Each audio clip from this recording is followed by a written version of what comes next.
What if the biggest threat to Diddy wasn't the feds, but someone inside his own circle? Because according to his former bodyguard Gene Deal, the danger might not be coming from outside at all. It might be coming from his own son. And that's where this story takes a turn people didn't expect. Diddy is already facing serious federal charges tied to alleged S**XTR at fficking and other investigations, all of which remain allegations and have not been proven in court. But Gene Deal recently warned Christian Combs publicly, suggesting that certain moves may have brought unwanted attention. He even implied that something Christian allegedly helped put into the public could have intensified federal pressure. But what exactly did he do? This record that King Combs came out with, where he was coming at 50 and coming at everybody, coming at his dad. Like, how you feel about that record? Well, first, I want to say to this young man, before somebody take his head off, because see, that's that new school bull crap that these kids out here, they easy to fly out their mouth with that. You don't invite a man to your private. You don't invite a man to your private unless you doing the Diddy. If two men lay down, how many homos get up? Let me tell you, young man, 2 of them. You understand? So don't invite a man to your private, because that man will see you and take your head off. Especially somebody like 50. You don't send or let a boy do a man's job. I don't know if he need that type of attention or he want that type of attention. Evidently he do. But 50 is the wrong dude that you want to do that type of attention, get that kind of attention from, bro. And the infamous words of Waka Flocka, that nigga go hard in the paint. And I don't believe that this cat would even put out some trash like that and really didn't know what he was doing. He's teasing the federal government. And I told y'all, the Southern District of New York. It seems that Diddy's own son could play a crucial role in bringing serious consequences to him, possibly even a life sentence. Something get leaked to the press. Do you notice that, right? Soon as he did that dumb shit, talking about, well, we did this and we did that. We had this over here. Y'all went to the wrong house. Some went to, he said, well, we're going to show you how wrong we are. Yo, CNN, run this. Action, roll them. Don't play with the feds, bro. Because you got to realize this. They got a lot of time. All they got is time. In fact, it seems like Christian doesn't much care about his dad at all. My man, I've worked in law enforcement for 27 years, and I had the opportunity to see HIDA.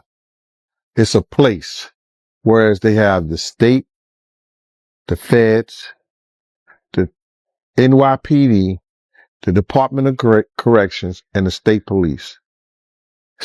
Yo, this place could be half of a basketball court. That's where they just got lines of computers with officers of all different people and officers just on the internet. Whoever's over that case, whoever's working that case, don't you know they saw that and took it to their boss? Warning wasn't subtle. He suggested Christian was inviting attention, even referencing situations involving 50 Cent and saying that kind of spotlight can backfire fast. He also claimed the Southern District of New York watches everything. According to Deal, nothing slips past federal investigators once you're on their radar. And here's the part people miss. Once the feds are watching, they don't rush. They build. Yes, y'all, get the man calling. Be chick critical. Some of them calling. Hi, Hector. Put the all in. Pack up your phone and put a law. Y'all, get the man calling. Jack, Cougar, ass shot, go fast, nuts, man, and running up, captain, that. But I'm used to my head, I didn't say the hesitation, but I'm trying to pretty decoration, but I'm trying to say heavyweight in the block, the X-State of the block. This is what I'm awesome. That's how we made it from hard. Awesome. Yo. So we made it from hard. Got filters on me?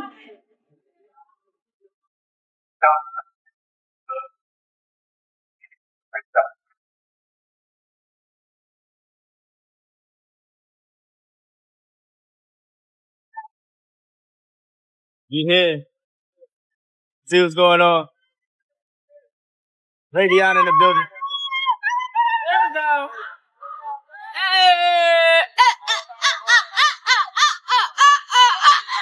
Hey! Saying because I'm coming up, you on my video, to the story now. Get my little look, I could get my little I vibe with you, man. She don't fight my blood. We're trying to keep going, but she's going to W. Ask me to G. Hey, it's on kids, you know the boss who. Thank you, my man, but he don't call to. So up there.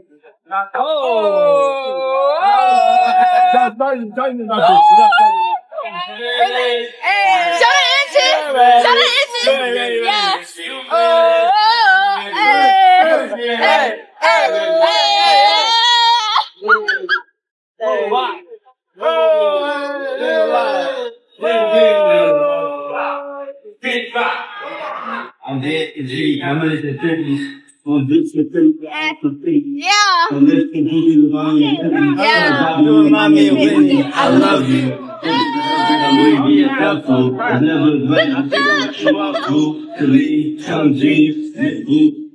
She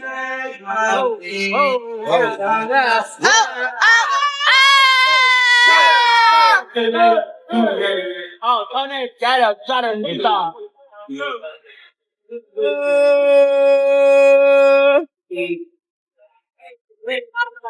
I know I can't dance for real. Change the whole day. You're like the baddest girl in the world.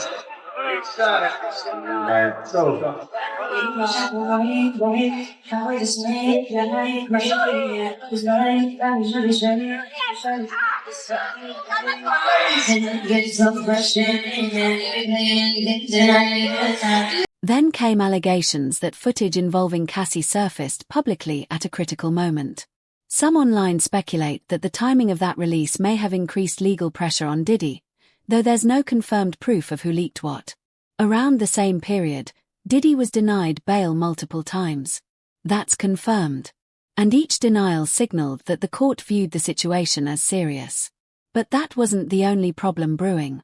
Just days after attending his father's court hearing, Christian was seen partying with his girlfriend Raven. Social media clips showed dancing, laughing, and celebrating. Optics matter. Meanwhile, Diddy's mother Janice was seen supporting him in court as he faced mounting lawsuits. The contrast between courtroom gravity and party footage sparked debate online. And that's where it gets messy. And she was 25 years old at the time. She believed that the trip would be a, quote, wholesome family excursion, but says it, quote, turned into a hedonistic environment, even describing rampant drug use among sex workers and celebrities who came on board. She believes that the alcohol on the yacht had been laced with drugs because she says women would have one drink and then almost immediately pass out or start falling over. This is, by the way, something that it was also alleged in Jones's lawsuit that Combs would spike the drinks of different people. But focusing on Christian Combs. Well, Markey says that Christian Combs had been staying at a villa on the shore, but that he would come onto the yacht in the evening to party. And on December 28th, 2022, Christian reportedly arrived very intoxicated and then proceeded to pressure Markey to take shots of tequila. From his father's case, Christian is also facing a civil lawsuit tied to a 2022 yacht trip. The plaintiff alleges inappropriate behavior, claims drinks may have been laced, and describes a chaotic environment. These are civil allegations, not criminal convictions, and Christian has denied the claims. The lawsuit also mentions producer Rodney Jones allegedly having recordings connected to broader misconduct claims involving Diddy's circle. Again, all disputed. But civil suits stack up. And while court dates stacked up, Markey reportedly told Christian, quote, "Excuse me, you don't touch my legs like that. I'll move my legs where I want to. If I want to do this, then I will. You don't touch my legs like that." Markey then says that she told Christian she couldn't stay with him unless it was approved by a supervisor, all of whom she knew would be asleep at the time. So this was a way for her to get out of the situation. She claims that Christian said, "Who can I talk to? I'm going to say I requested you right now." Well, Markey then says she responded with, quote, "Well, you can take your hand off my ass for the first thing." Markey says that she tried to go back to her work, but Christian found her again, wanted her to find him a place to sleep for the night. So she ended up taking him to the cinema room for the yacht, which doubled as a place for people to sleep. And she claims that is when Christian blocked her and groped her, took off his clothes, tried to force her to perform oral sex on him. She says that she was able to fight him off until someone came in. Now, the lawsuit goes on to say that Markey told the yacht captain what happened the very next day, but he didn't believe her, didn't do any sort of real investigation. She says the captain retaliated against her for months after the alleged assault before ultimately firing her in May of 2023. Now, aside from her account, aside from a potential other witness, right, the person that allegedly walked in on this, what proof is there that this happened? Well, she reportedly has photos of the bruises that she says were caused by this event with Christian Combs. The quote was, "Our attempts to share this proof with Mr. Jones's attorney, Tyrone Blackburn, have been ignored, as Mr. Blackburn refuses to return our calls." Holly goes on to say, "We will address these outlandish allegations in court and take all appropriate action against those who make them." Then the attorneys for Universal Music Group, one of the defendants who are also being sued by Rodney Jones for their alleged participation and facilitation of the abuse and trafficking claimed by Jones, they argued that the claims were so, quote, offensively false that one of these attorneys, Donald Zakarin, wrote, "A license to practice law is a privilege. Mr. Blackburn, plaintiff's lawyer, has misused that license to self-promote, gratuitously, falsely, and recklessly accusing the UMG defendants of criminal behavior." So a lot of back and forth that we're seeing right here. And again, to be clear, everything that Diddy and his sons are facing are accusations. They haven't even been criminally charged. These are civil lawsuits. There has been no finding by a judge or a jury that they are liable at this point. Having said all of that, this is a very significant development. And the defense reportedly pushed for a speedy trial. Gene Deal argued that federal prosecutors don't move unless they believe they can prove something.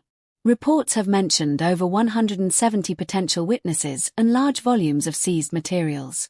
There has also been online speculation about financial angles and even possible RICO considerations, though no RICO conviction has occurred. Fighting a federal case from jail is difficult. Limited access to attorneys. Mountains of paperwork. And this is where it gets darker. Wow, that's when Diddy trial starts. How you feel about it, man? I think if they lawyer got that off, they did a great job, because you got to realize some of these cases, even you get regular drug cases, they be taking a year or 2 years to go through all the paperwork, everything they want to do, how the guy weighed out, getting the witnesses and everything together. I think the lawyer thinking that they're not going to be able to give them discovery and enough discovery in that short of time. Because the prosecutors are not going to present anything to the court that they think they can't prove. You understand what I'm saying? So the prosecutors is going to try to, go through everything. And that's a short time, brother. That's less than May? That's less than 7-8 months. You talking about 18 businesses. You talking about they got, I think they say 170 witnesses. You understand? They got 1,000 bottles of oil they got to test. Allegedly baby oil that they got to test. And I said allegedly baby oil because that's what the prosecutor said. Alleged baby oil. He didn't say baby oil. He said alleged baby oil. So that means that it may be something, or some of those bottles wasn't baby oil. You talking about victims and their statements and presenting them to the courts. So they got a lot of things. So that was a smart move by the defense, trying to get the trial, a speedy trial, so the prosecutor only have so much evidence that they could present. It could help them and it can hurt them too. How you feel about Diddy lawyers coming out blaming the government for leaking, the tape of Cassie? Well, the lawyers are doing what they supposed to do. They supposed to trying to try this case in the public's eye. You understand? So Diddy could probably get off by them saying that the prosecutors them released the tape. The grand jury have every right to see any kind of evidence out there that the prosecutor want to give them. Now, them leaking it and everything like that, that's not going to decide whether the judge is going to allow them to dismiss the case because they leaked this this trial, because they're going to try to state he can't get a fair trial because the prosecutors are trying to win their case in the public's eye. That's not going to be, it's going to be up to the judge to decide whether that was significant enough to not have this trial. His lawyers are trying to do anything, and they're going to try to do anything to win this case without it first going in front of a jury, without it first going in front of the judge like that. So what they're doing is they're going to try to play all different kind of cards to make us think, you understand, the dude is innocent and he's been done wrong and unfair. That's what the lawyer's supposed to do. But it ain't gonna work, bro. It's not gonna work. Just like, hold up, but just like first bail denied, second bail denied, the third bail denied. They don't trust the lawyers, and they damn well don't trust Diddy being out in public or in the streets. Deal went further, claiming that in alleged S**XTR at fficking cases, sometimes one cooperating witness can change everything. He pointed out that bail has been denied 3 times. That's on record. He even said he would bet everything Diddy doesn't walk free. That's his opinion, not a verdict. But when former insiders speak that confidently, I think that they trying to beef up their case, bro. They're going to continue to beef up their case once they continue to dig and get stuff. Once they continue to dig and get more stuff from the business part of it, they're going to use those charges. Because if he did anything that was illegal regarding tax evasions, money laundering, they're going to use that. If he had used his company and his power for the racketeering and things like that, so they can get the RICO Act on there, they're going to use that. Any new news that can make their case powerful and they can present it to the court, they're going to use it. As long as they give it to the defense team in the discovery, they're going to use everything. But it's going to be difficult for Puff to fight his case in jail. You know how hard it is to fight your case and go through every last one of those victims, or whether you know them or not. All that paperwork he had to do, you got to realize they only get a lawyer like 2 hours, I think. Anywhere from 2 to 4 hours. And maybe on certain days, depending on where you at. How is he going to fight his case decent in jail? But that's what happened where you lay your head. So you don't see any kind of way he get out of this? Bruh, I would bet whatever I had that he ain't got no chance in hell in getting out of here. All because they already got one witness for the sex trafficking case. And that's all you need. And when you only have to have one witness for the sex trafficking case, even though she may have been a participant, and I'm talking about Cassie. It's going to be hard for him to fight. And here's the deeper layer. Back in 2022, Diddy publicly revealed he was an executive producer on Nipsey Hussle's Victory Lap, an album later nominated at the 61st Grammy Awards. That was the image. Power. Influence. Legacy. Now, the headlines look very different. Multiple lawsuits. Federal scrutiny. Allegations surrounding both father and son. None proven in criminal court yet, but serious enough to shake an empire. Sometimes empires don't fall because of enemies on the outside. Sometimes the pressure builds from within. A son under scrutiny. A father behind bars awaiting trial. Alleged leaks. Denied bail. Civil suits piling up. Federal investigators reportedly watching every move. So the question isn't just whether Diddy can beat the charges. The question is bigger than that. Was this collapse triggered by outside forces? Or did cracks inside the house make it inevitable? And was this all avoidable? Or was the clock always ticking?